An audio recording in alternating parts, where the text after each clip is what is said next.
simplesmente disse assim na minha cara. Ele disse assim, que 2 velhinhos não mereciam uma casa desse tamanho, porque já estavam perto de morrer. A paz do Senhor, meus queridos irmãos da Assembleia de Deus, Pernambuco. Olha aí o terreno, um terreno de 15 mil metros quadrados, tá certo? Em que nós filmamos há mais de um ano atrás, informamos que jamais seria construído um templo da nossa igreja aqui nesse local, porque Deus não dá a sua glória a ninguém, e isso aqui não era para a glória de Deus, mas para a glória de homens.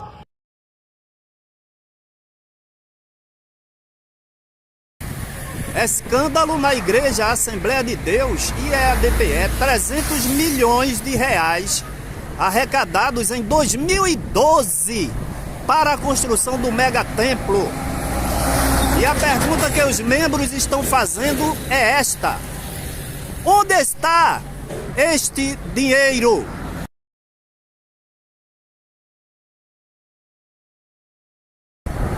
Ezequias Soares de Jundiaí, o Wellington da Costa Júnior, presidente da CGADB, José Carlos de Lima, da Umadene, presidente da Convenção da Paraíba. Vocês não podem ficar omissos à parte em meio a tanto escândalo aqui em Pernambuco. O povo clama por quem está no lugar onde deveria proibir, coibir e anular todas essas atitudes de quem a gente sabe não tem mais negócio com Deus. É negócio com riquezas, bens materiais, viagens, e a igreja, como já dissemos, sofrendo.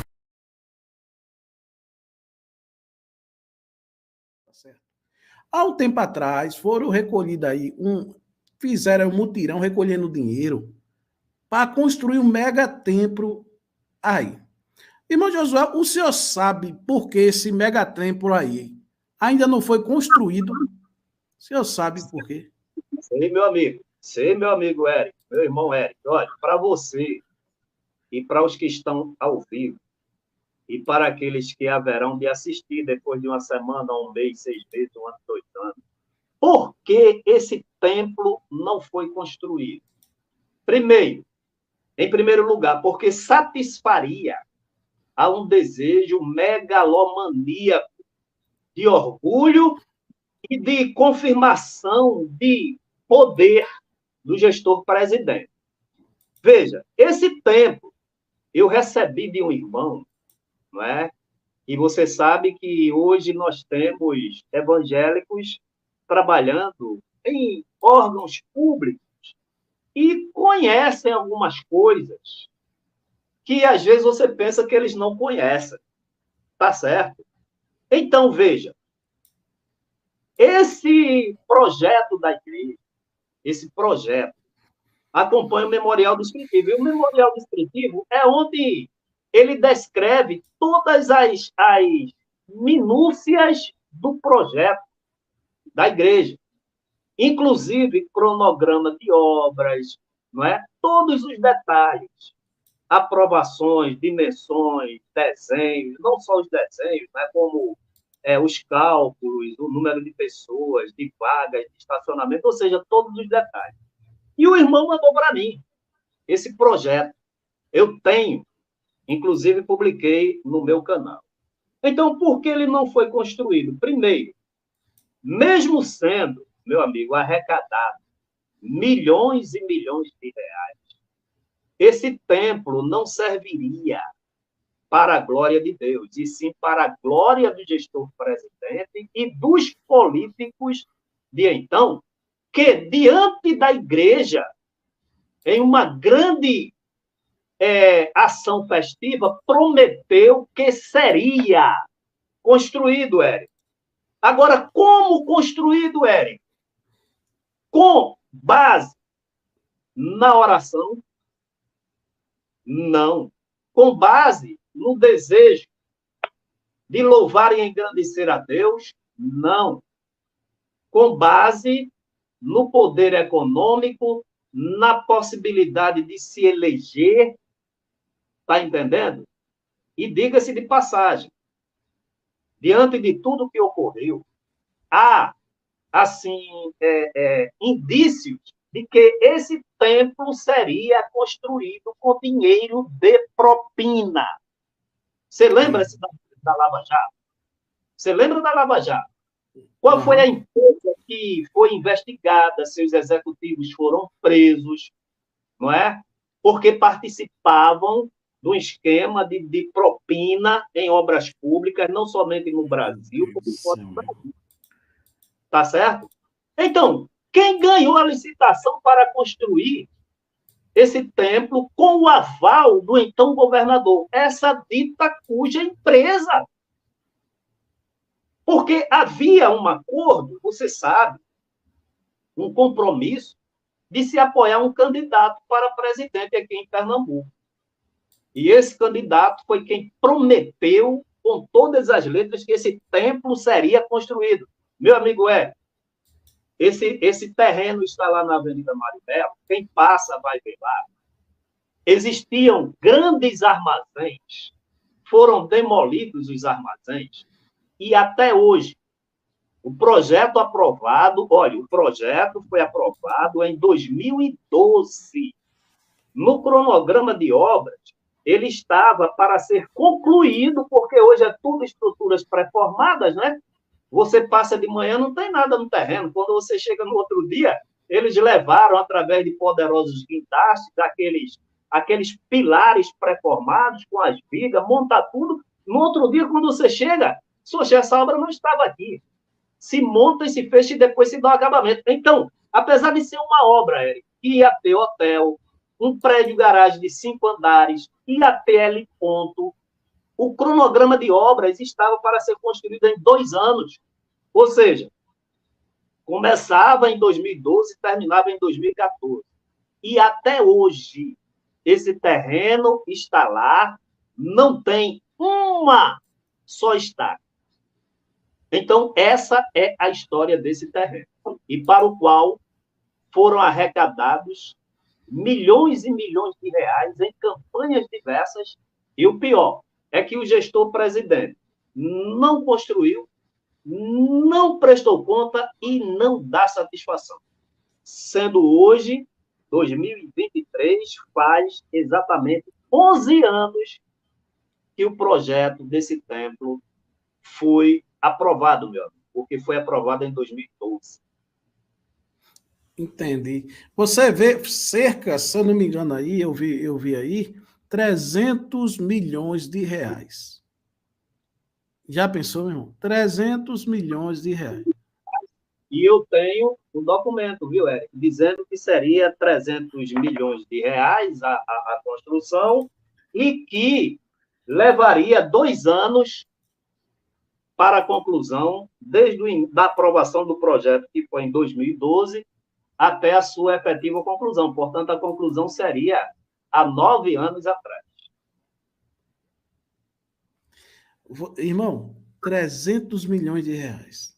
Tem irmãozinho aí que queria 100 para comprar um pão com uma salsicinha para dar para o filho. Meu amigo, é inacreditável. Veja só. Sim, diga, pode ficar à vontade. Anote aí, só para eu não esquecer. Veja. Aí a pergunta principal, por que esse templo não foi construído? Meu amigo, eu publiquei no meu canal, que você deve saber, como aquele presbítero de Floresta, presbítero Nelson, né, morreu como indigente dentro do mato, sem nenhuma assistência da administração dessa igreja. Denunciamos aqui. A igreja ficou, os gestores lá, através da administração aqui, ficou de construir a casinha do irmão, e até onde chegou a denúncia, a casa estava lá com algumas paredes edificadas, totalmente descobertas, sem piso, os móveis se acabando. E não estou aqui para acusar a Igreja Evangélica Assembleia de Deus injustamente, e nem ao pastor Ailton injustamente, e nem ao pastor Jean, gestor de Floresta, injustamente. Eu não estou acusando ninguém injustamente. O que eu estou falando é a pura verdade. Esse lugar que eu estou aqui, eu estou dentro da casa que se diz que o pastor fez. Essa casa não foi feita pelo pastor, e sim por doações. Através dele, é claro. Mas o compromisso era do pastor. O compromisso era do pastor porque ele que foi lá e mentiu, Luiz Gomes e Jean, todos os dois gestores, Jean sucessor do pastor Luiz Gomes, mentiram, fizeram acordo.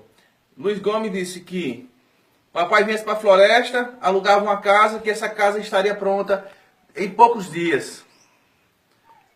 A casa, quando estava a construção, as paredes por aqui, ele parou simplesmente e deixou o papai em casa de aluguel. Por quê? O papai estava há 23 anos contribuindo na Igreja Evangélica Assembleia de Deus em Itacuruba. E tem muitas pessoas hoje que são testemunhas disso.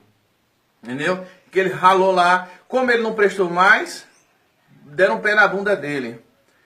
Mentiram. O pastor Jean disse, vá para o mato, lá para a comunidade, onde vocês querem a casa, arruma uma casa lá, para vocês morarem enquanto termina a sua casa. Essas promessas foram desde 2014, Luiz Gomes, e Jean já está com 1 ano e 6 meses, que mentiu também com meu pai. Mandou ele vir para cá, e vocês viram a filmagem onde a viúva dele se encontra, e é naquela casa que ele morava. Aqui é a sala, onde o pastor Jean se recusou de fazer a sala. Essa sala aqui, meu pai disse que ia cultuar a Deus. Está aqui. Olha o teto. Ele não fez o teto, simplesmente porque meu pai disse que ia usar essa sala para cultuar a Deus. Aqui é a sala dele. Tá vendo? Aqui dá acesso aos quartos e à cozinha. Isso aqui foi doação, ó. Glauciano e Basílio, se vocês forem no Facebook, olha lá e bota Glauciano e Basílio. Ela quem doou essa porta e essa janela. Aqui. Minha irmã doou 2.400 blocos. Foi doado por minha irmã. Quem está de prova disso é Gilson Pessoa, lá em Itacuruba, o irmão Gilson. Ele foi uma das pessoas que se carregou e contribuiu para carregar e descarregar voluntariamente esses blocos. Porque ele tinha amor, tem amor a Deus e tem amor a meu pai. Aqui a casa está sem cobrir. Disseram que meu pai já estava com a casa construída. Para vocês verem. Essa sala aqui, ó, ao chão. O pastor Jean disse que não ia fazer porque aqui ia ser uma congregação. Aí disse que ia fazer a casa daqui para frente. Que dá acesso ao quê? Ao quarto aqui. Pode vir. Ao banheiro, o quarto e a cozinha. E ele disse simplesmente, disse assim na minha cara. Ele disse assim, que 2 velhinhos não mereciam uma casa desse tamanho, porque já estavam perto de morrer, que nem ele tinha uma casa dessa. Meu pai, gente, morou 23 anos numa casa que tinha 3 quartos, uma sala e uma cozinha, justamente do tamanho dessa daqui. Ele disse simplesmente que 2 velhinhos não precisavam de uma casa desse tamanho, que nem ele, que era o pastor, tinha uma casa desse tamanho aqui, uma casa com 3 quartos, que o papai toda a vida morou. Mas você vê que não tem nada de absurdo. Aqui um banheiro, um quarto, outro quarto e outro quarto aqui, ó. Gente, isso aqui, todas as contribuições maiores aqui foram dos evangélicos, dos crentes e outras pessoas não evangélicas que se compadeceram. A mão de obra foi dos crentes de Floresta, pessoas voluntárias que deixaram suas casas, seu descanso no domingo e vieram contribuir aqui com a mão de obra. A igreja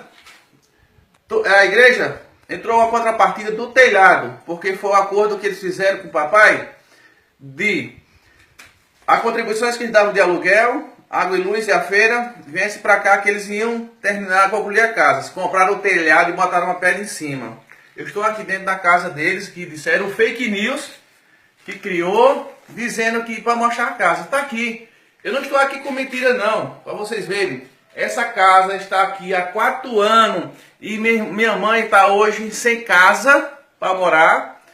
Já estão pedindo a casa. Está sem dinheiro, sem feira. Minha gente, é de partir o coração. Eu fui para o INSS e disseram que o resultado só sai daqui a 75 dias. Daqui a 30 dias ela vai lá para dar entrada e com mais 45 dias é que ela vai 45 dias que ela vai receber o resultado. Tá sem feira, pastor? Pastor, ela tá sem feira, pastor Jean. Tá lá, abandonada, viu por vocês? E estão dizendo que é tudo mentira que eu falei.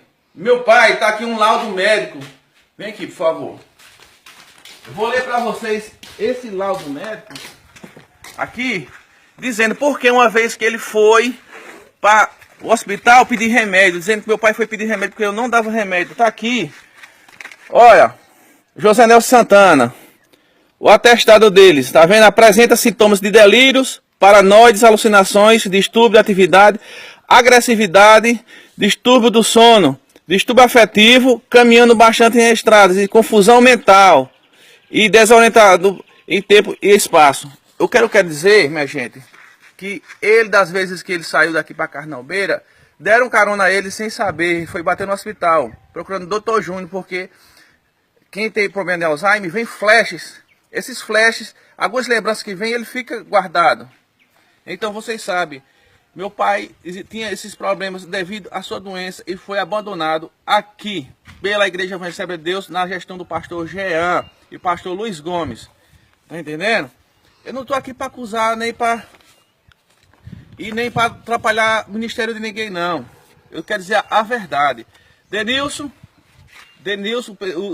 preste atenção, Denilson. Você que é tesoureiro, você esteve em todos os acordos feitos pelos pastores. Se pronuncie, rapaz. Se pronuncie, cadê você? Você não é um servo de Deus, Denilson? Denilson da Engazeira, todo mundo sabe. Quem mora em Floresta, em Itacuruba, sabe quem é Denilson. Ele é tesoureiro e ele é lá da Engazeira, Fazenda Engazeira, distrito de Itacuruba. Se pronuncie e fale a verdade, Denilson. Você não é um homem de Deus?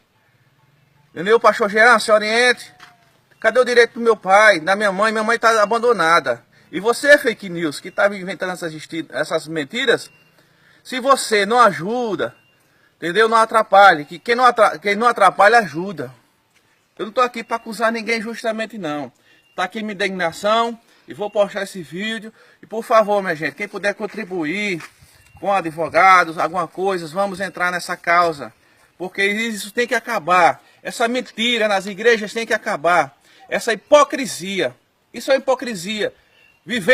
Dizendo aquilo e vivendo aquilo que prega, não prega nada. Só prega e não vive. São os fariseus hipócritas que ficam pensando. Hoje tem um projeto no templo, um super templo em Floresta. A preocupação do pastor Jean hoje é a construção do super templo. Onde está aqui a casa do presbítero. Está aqui abandonada. A sua esposa está lá. Entendeu? A sua esposa está lá, abandonada, sem feira, sem dinheiro e sem casa. E obrigado.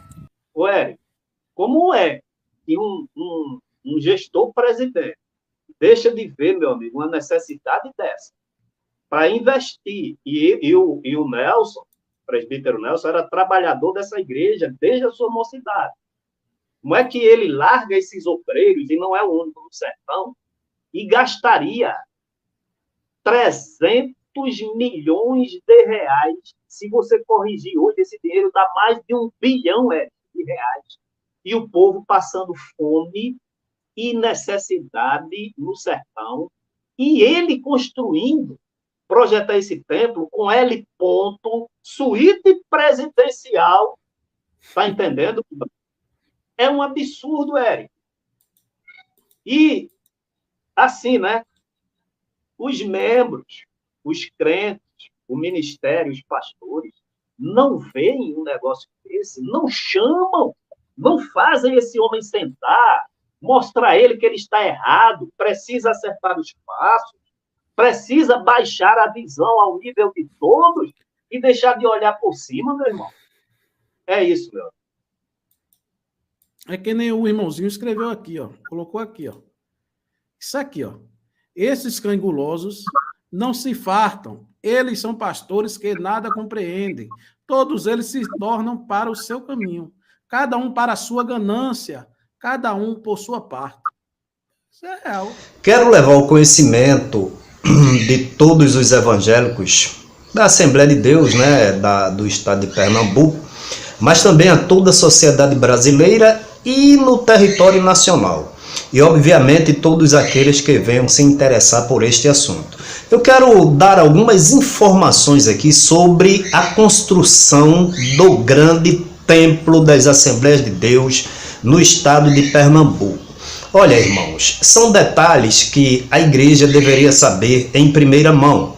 Mas eu lembro-me que em um dos cultos, quando se ventilava a possibilidade de se comprar um terreno para a construção desse grande templo, foi um mistério tão grande, não é? O local foi localizado, as negociações foram feitas, mas se manteve isso totalmente longe do conhecimento de quem realmente deveria saber que era a igreja. Pois é, então hoje aqui vocês vão saber detalhes da construção desse grande templo. Então vamos ao que interessa. Ora, eu até fiz aqui um roteiro, algumas anotações. O terreno deste grande templo, onde seria construído, está localizado entre a Avenida Mário Melo, a Rua da Fundição, a Rua São Geraldo e a Rua Rocha Pita, no bairro de Santo Amaro.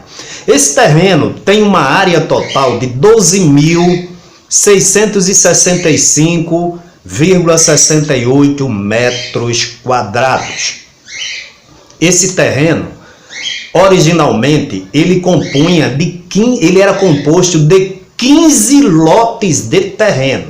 Então, na Rua da Fundição, os imóveis 23, 29, 35 e 55. Na Rua Rocha Pita, 53, 75, 85, 127, 135 e 149. E na Avenida Mário Melo, os terrenos de número 196, 214, 220, 230, 284.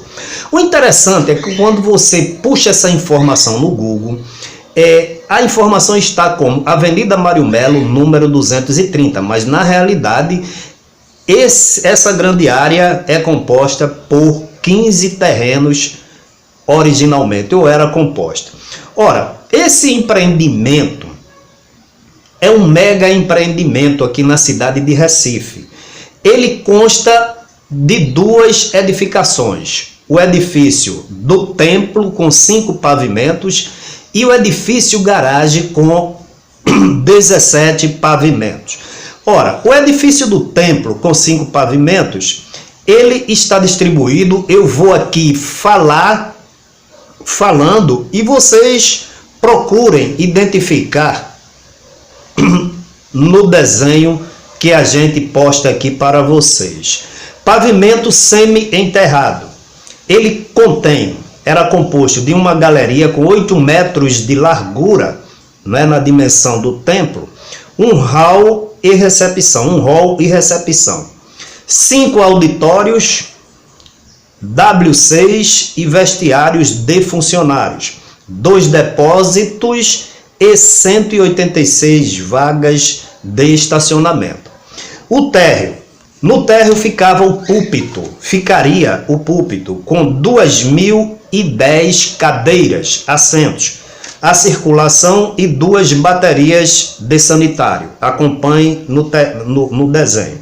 No primeiro andar ficava a galeria ou foyer, não é? É aquela parte onde as pessoas ficam, antes de começar o foyer, é aquela parte onde as pessoas ficam esperando, né, o início do espetáculo, isso em teatro. Né? A plateia inferior com 11.139 assentos, 2 baterias de sanitário. No segundo andar fica o vomitórios, 2 baterias de WC, 2 administrações, 3 áreas técnicas e 4 depósitos. No terceiro andar ficaria a administração, 3 suítes e o hall. No quarto andar, no quarto pavimento, ficaria a administração sobre a parte da administração do terceiro andar e a suíte presidencial. É sobre isso que eu quero chamar a atenção de vocês e farei um comentário no final. Prestem bem atenção, no terceiro andar, no lado esquerdo, você se pondo na entrada do templo, fica um departamento administrativo e no lado direito, lá no canto, vocês acompanhem aí, ficam 3 suítes e mais o hall. Não é isso? Agora, no quarto andar, superposto sobre o terceiro, na administração do terceiro, fica a administração do quarto andar.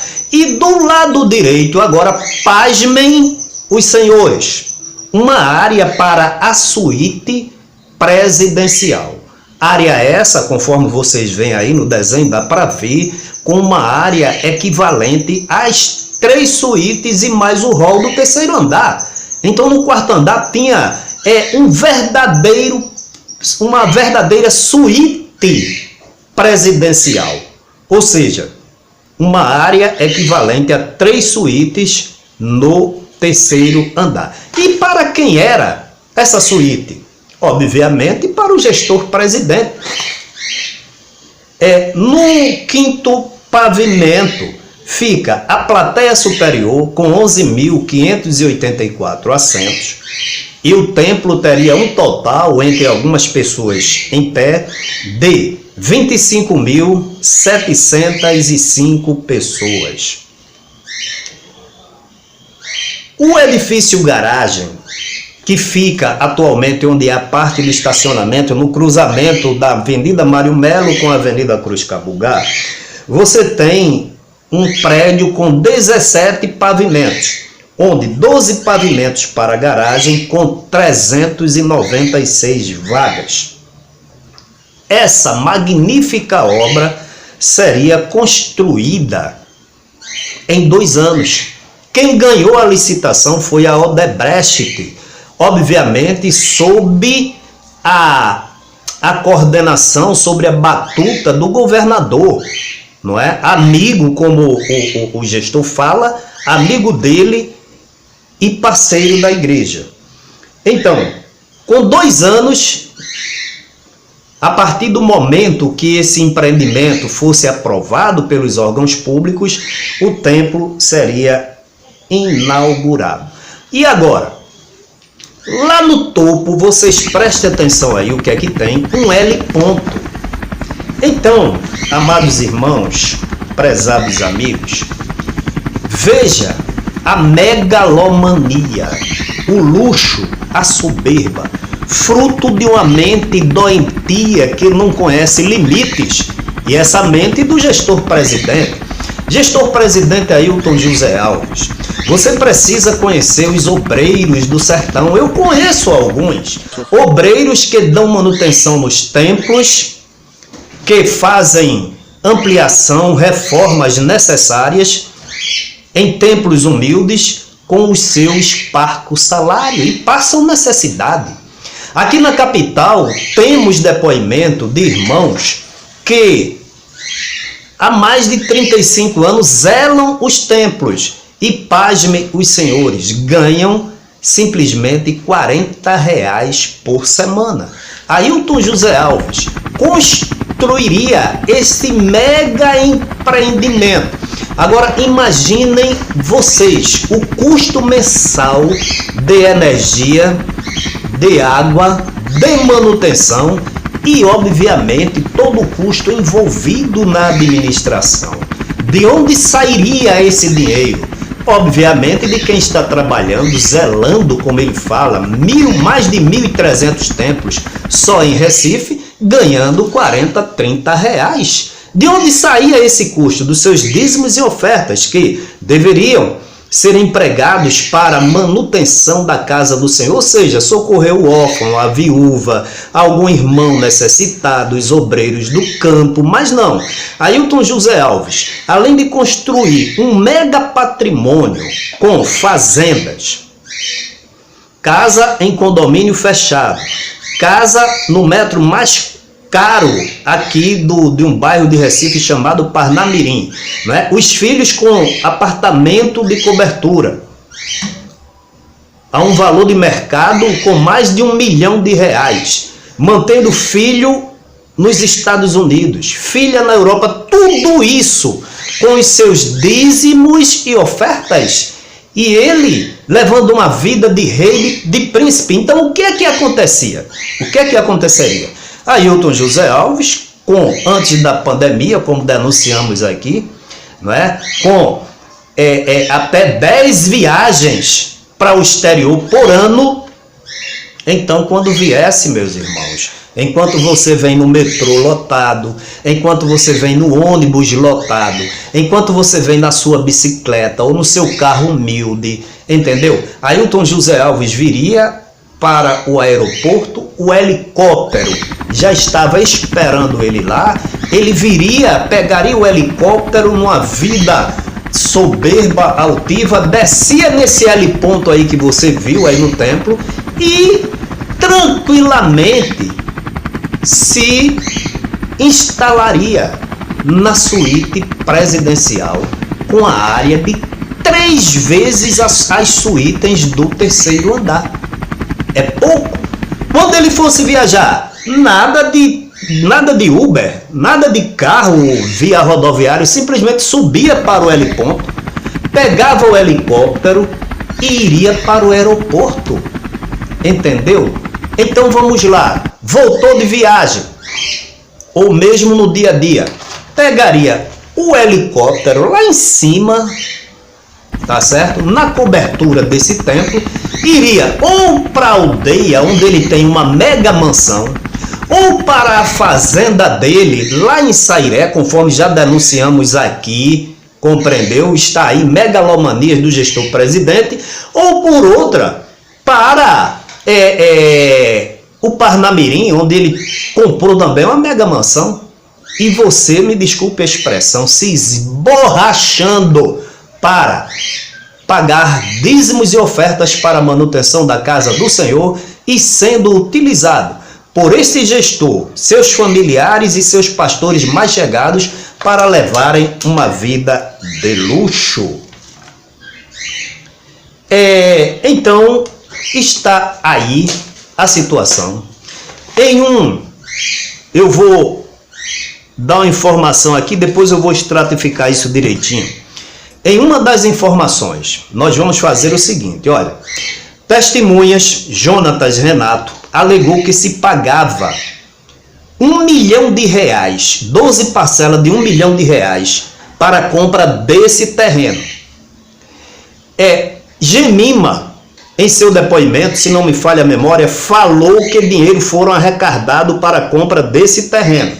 E o gestor presidente em juízo, quando perguntado, disse que ninguém cooperou para a compra do terreno. Ailton José Alves, eu, Josué Augusto, cooperei sim para a compra desse terreno, que eu não sabia nem onde ficava, porque vocês fecharam as 7 chaves.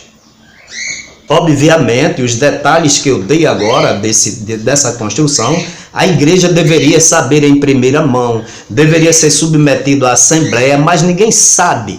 Então, a construção está aí, deu com os burros na águas, desde 2012, esse projeto aqui é de 2012, portanto, 8 anos, compreendeu? Em uma reunião, Ailton José Alves falou para os obreiros que quando foi suspensa a campanha daquele telefonema e se cobrava alguns centavos para a construção do templo, que foi interrompido, ele disse, nós já temos dinheiro suficiente para a construção do mega templo. Ou seja, não para a compra do terreno, porque o terreno já havia sido comprado, mas para a construção do mega templo, orçado inicialmente em cerca de 300 a 400 milhões de reais. Essa é a realidade. Ailton José Alves, a realidade recifense, pernambucana, nordestina, não comporta essa megalomania sua, esse luxo esplendoroso que você faz questão de usufruir com dízimos e ofertas. Você, seus filhos, toda a sua família. E inclusive os pastores mais chegados. Então, estão aí as informações. Analisem que o Ailton José Alves é um homem que esqueceu todas as suas origens, trata a igreja de Deus não como igreja, mas como empresa. Daí esse mega empreendimento. Nós vamos concluir. Mas qual era a visão de Ailton José Alves? Ganhar cada vez mais dinheiro em função na administração desse mega templo. Por certo, alugaria boxes, por certo, alugaria quem quisesse fazer promoções de trabalhos, de livros, como ele já faz, de CDs, mas ainda bem que, para a felicidade dele, isso eu creio, Deus não permitiu que esse empreendimento fosse construído, até porque estava envolvido em um processo esse que a gente sabe, onde a Odebrecht, onde ela botou a mão, existia propina, existia obra superfaturada, existia compensação. E talvez fosse isso, porque o compromisso era do governo do estado construir esse megatemplo. Agora, diga-se de passagem que a Odebrecht é uma empresa internacional. Apesar desse templo ser tão suntuoso, isso para ela construir não era absolutamente 10% da capacidade construtiva, administrativa da Odebrecht. Daí ele se sentir tão orgulhoso, tão prepotente, tão arrogante, compreendeu? Porque o governador chegou em uma dessas festividades e disse: a igreja de Pernambuco, na gestão desse grande pastor, precisa e merece um templo como esse, e nós vamos construir.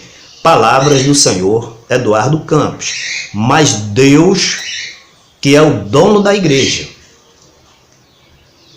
e que nada se furta aos seus olhos, simplesmente, fez com que esse megatemplo até hoje não tenha sido construído. Que Deus em Cristo continue nos abençoando.